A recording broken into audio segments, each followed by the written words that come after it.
Hello, and welcome back to another Total War Warhammer replay. In this replay, I'm playing Tomb Kings vs Chaos, and my heart is pounding after this game, okay? I mean, like, this was a fucking amazing game, and I really did enjoy this one, okay? And what's even funnier, I've been reading up a lot of the lore about the end times, and how Tomb Kings just got absolutely, molested by Chaos, or basically died. That's why they're, of course, not in Age of Sigmar, so it's it's kind of fitting after sort of reading all that lore up and then of course playing Tomb Kings vs Chaos, which is really cool. But yeah, as I say, this game was it's possibly one of my favourite games I've played in a while in Total War Warhammer. Okay, so in the front line I've got Tomb Guard with halberds. Now you may be thinking, why do you take the halberd variant other than maybe just Tomb Guards, with the sword and the shield? I think it's sword and shield. But the reason you take these guys is because they're the only Tomb Kings infantry unit that can have armor piercing. Now, of course, as you know, Chaos has a lot of armored units, so having that armor piercing can really help you punch through a lot of what Chaos might bring towards you. So, and of course, if my opponent brings, things like Kolek or Trolls or anything like that, with the bonus versus large, it's really going to make a difference in that front line. So, I've got 4 of these guys, of course, very, very elite, having these guys in the front line, but they will, trade very efficiently with most of what Chaos is going to bring. Behind them, though, I do have some Shabati here. Such a motherfucking cool looking unit. Look how badass these units are. But yep, got some Shabati. They're armor piercing and anti-infantry. So just in case my opponent did go chosen against me, I needed something that was going to bring a punch. I was thinking about doing a Tomb Scorpion, but I felt like if he brings Kolek, then a Tomb Scorpion is just going to absolutely, get molested. So I thought if I spread it out with the Shabati, it might be a bit better. Got 2 of them. We do have Cetra here, the imperishable, and of course he's a spellcaster, he's armor piercing, and he's anti-large, so in case my opponent does bring Kolek, you can put up a little bit of a fight. Of course he will lose to Kolek any day or anything like that, but yeah, he's anti-large, so he can put his work in. But I've given him Invocation of Protection, which causes that physical resistance, and I've given him the Invocation of Desiccation. I think that is Desiccation, I think something like that anyway. But yeah, minus 26 melee attack and minus 27 melee defense. So really good at basically stopping, basically buffing up your front line, or, debuffing a line, I guess I should say. But yeah, so I've got Cetra. Very, very nice. We do have the Necrotech here. Now, the Necrotech, I didn't usually bring these guys, but I brought him because we had a lot of we've got an so as you can see, we're just starting off here. ARCHAON does try to use a fireball, but I juke it like an absolute boss. Like, you have no idea how well I juke that. But we've got the Necrotech here. Of course, he's got some nice buffs for buffing up the healing, of course, but the main reason I brought him is because I brought a Sphinx of no, I can't say the damn word. But basically, this guy has fire attacks. He also does magic attacks, and he has a bit better stats overall. He's his resistance to fire, which is really good against I actually don't know what that's good against. I guess any fire attacks, I guess. But I paired him with the Necrotech over here because the Necrotech has Vembraces of the Sun, which basically means that anything around him gets weakness to fire. So as you can see, it's a real nice pairing and allows, a lot more damage to be dealt by that Necrosinks. Anyway, as for my opponent here, I mean, fucking hell. Okay, so, in the end times, we've got some Chaos Marauders here, mixed in with some Aspiring Champions. Aspiring Champions do provide a bit of encouragement and some bit of leadership buffs around, so that's really nice. Then he's got the same over here, Chaos Marauders and Aspiring Champions. And the good thing about for Chaos against Tomb Kings, or any race against, well, Chaos pretty much doesn't have to go too heavy in the front line, because this will pretty much beat most of the Tomb King infantry. The only thing that will beat this, or put up a decent fight, is the Tomb Guards with halberds. So that's obviously why I brought them. He has got ARCHAON here, and fucking hell, man, after this game, it's like, oh my god, I need to respect ARCHAON a lot more, because of course the Slayer of Kings, buffing his stats up to just godlike power.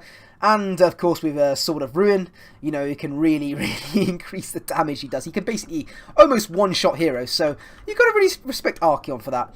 But, yeah, I've been reading up some of the lore on ARCHAON as well, which is just so damn cool. We've got some Chaos Trolls here, armoured, interestingly. I mean, I guess he thought if I took some skeleton archers, then actually that's not a bad pick. But yeah, these guys have regen. It's going to be really hard for me to get these guys off because I didn't actually bring any sort of skirmishing cav. So unfortunately, chasing these guys off is not going to be easy. So these guys are going to be staying around for a long time in the fight. Excuse me. He does have some Chaos Knights here. I think he has one on either side. Yes, so Chaos Knights on either side, anti-infantry. They're going to be doing some nice damage. They're not the chosen ones though. Or maybe they are the chosen ones. I don't know. No. Basically, they've got some decent stats. They're gonna take a long time to kill in melee. So they're 120 armor for a cavalry unit. That's insane. We have got some Marauder horsemen with throwing axes over here. And the armor-piercing missile, so maybe taking down some big constructs. But anyway, let's get right into this game. So, as you can see, a fireball did come down, and I did dodge it, luckily, by, with just juking a bit. My Shabati are shooting into the Marauder Horsemen over here, because I just want to get these guys done. Like, I can just say they're going to be a problem. But luckily, in the front line here, the Tomb Guards do have shields. So, luckily, they're actually going to be able to take a lot of the fire without actually, taking a lot back. Another fireball is being sent by ARCHAON here, targeting my Necrotech. I do dodge it with the Electro Sphinx, but luckily that doesn't really do much damage to anything here. It did a bit of damage to some Shabati, but yeah, not too much. Basically, right now, we're just aligning. My opponent is coming round the flanks with his cavalry, but there's not really much I can do about that. And the frontline engagement is happening here. I did leave one Tomb Guard back to protect my Chosen of the Gods. But anyway, we're right into this battle. We've got the Tomb Guards with halberds fighting against Chaos Marauders, which they will win, but the Trolls are coming in and they'll do some nice damage. But we've got the Shabati coming in. And the Necro Sphinx is coming in, going straight for ARCHAON. ARCHAON does use stand or die, and I use an invocation of desiccation, basically to debuff a lot of these units here, which is really good. The Necrotech is coming in to get that -2. I do use a invocation of protection as well on the Necro Sphinx because I don't want him dying too quickly.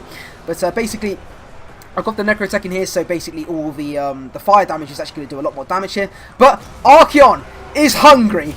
And holy shit, I saw what he was about to do, and Slayer King gets popped, and oh my god, a quarter of my health gone, instantly, a quarter.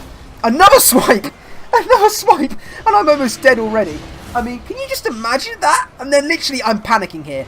I'm literally throwing everything down. I mean, ARCHAON's basically got the Flaming Sword of Ruin, he's got the Slayer of Kings, and basically Cetra is almost dead. I mean, basically, what, 600 HP?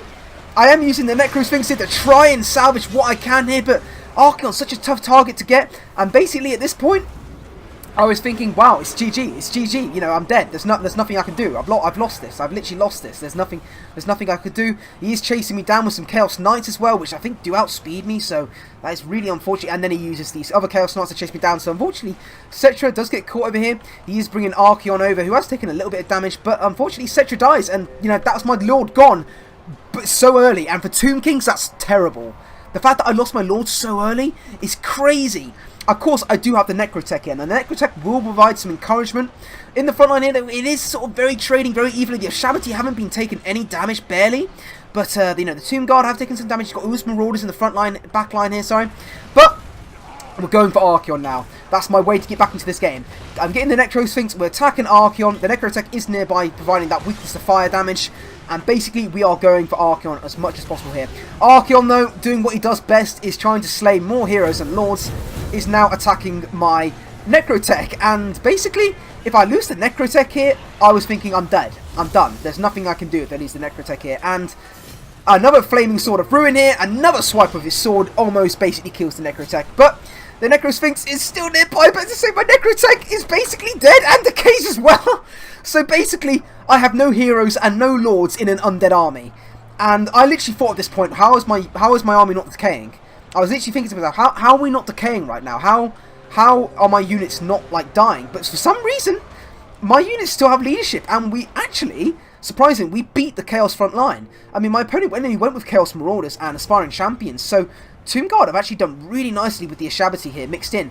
But ARCHAON does get a little bit balls deep in here, fighting against the Necro Sphinx. We do get a rear charge on ARCHAON as well, and ARCHAON is about to flee here. Balance of power is so close at this point. I was thinking, how am I actually coming back into this? How am I doing this? How am I actually winning now? How am I actually, like, in this game? ARCHAON luckily does squeeze out of there with like 200 HP, so very, very scary stuff. Tomb Guard over here are fighting some Chaos Marauders and Aspiring Champions still. We have got a main engagement here though. That Tomb Guard, I was so happy I brought Tomb Guard in the front line now with the halberds, because they have just been doing so much damage to these Chaos Trolls, and it's really been making a difference. Of course, the problem is I can't chase them off the field. I mean, these Chaos Trolls can heal and regen, which is really unfortunate for me. But my opponent now does realise that my main weapon here is the Necro Sphinx. So basically, my opponent kills the Necro Sphinx here, it probably would be GG. I do have one Shabati here on full health, which is really going to be nice in this late game, because my opponent has a lot of infantry left. But as you can see, my opponent trying to utilise his cavalry best as possible here, which is very smart. Trying to kill the Necrosphinx here with the Marauder, with throwing axes. Of course, they do armor piercing as well, so it's really bad. You see 1,000 HP pretty much left on that Necrosphinx, and he is decaying as well, which is you know, really, really bad. We have sort of cleared out the front line though. We have literally, you know, taken out the front line. All my opponents really got left is a bit of cavalry everywhere. So, and luckily with all these Tomb Guard, Tomb Guard have decent leadership, but still, I'm surprised how well they're holding on. We do lose one Tomb Guard here. One does fully decay, which is unfortunate.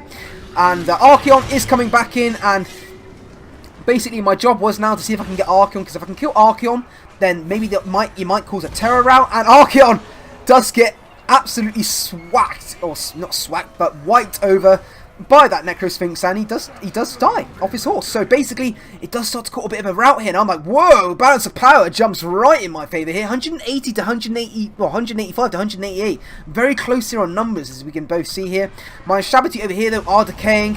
The Necrosphinx does fall. He has served the Tomb Kings well, and unfortunately does fall, which is really bad, you know, really unfortunate for that. But balance of power is my favourite. All my opponents really got left. You know, some Chaos Trolls have fully terror routed here. Same for the other ones over here. A lot of stuff is terror routed over here. And all my opponent really has left is these Chaos Knights.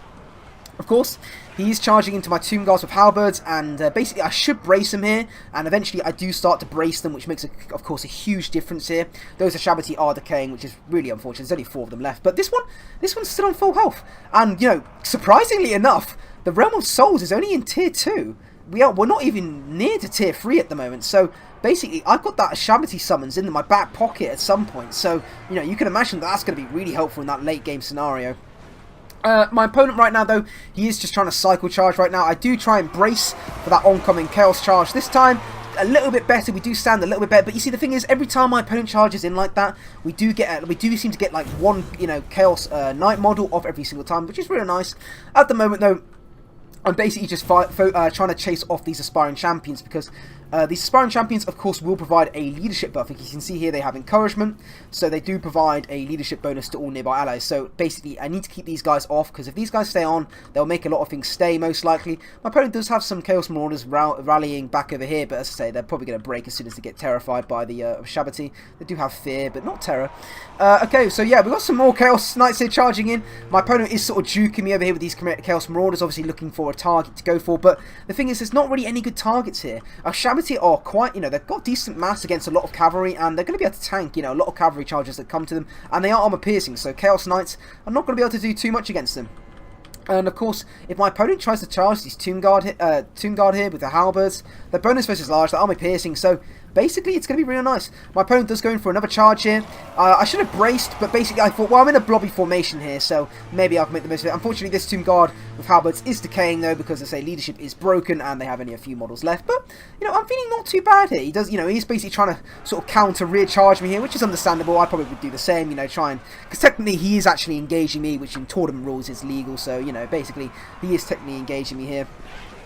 One Tomb Guard does actually completely die, which is very unfortunate for me here. But as you can see, my opponent, I mean, oh, the Inspiring Champions do come back. I didn't even notice that. So the Inspiring Champions do come back on the field, but unfortunately my opponent just doesn't have enough, and it's a loss. I mean, very well played to my opponent. I have no idea how I won that. I literally, I mean, like, I dodged the fireball at the start, but literally after that, ARCHAON just went to town and killed all my lord and my hero. So, I mean, I don't know how I won. I literally was expecting my whole army just to decay.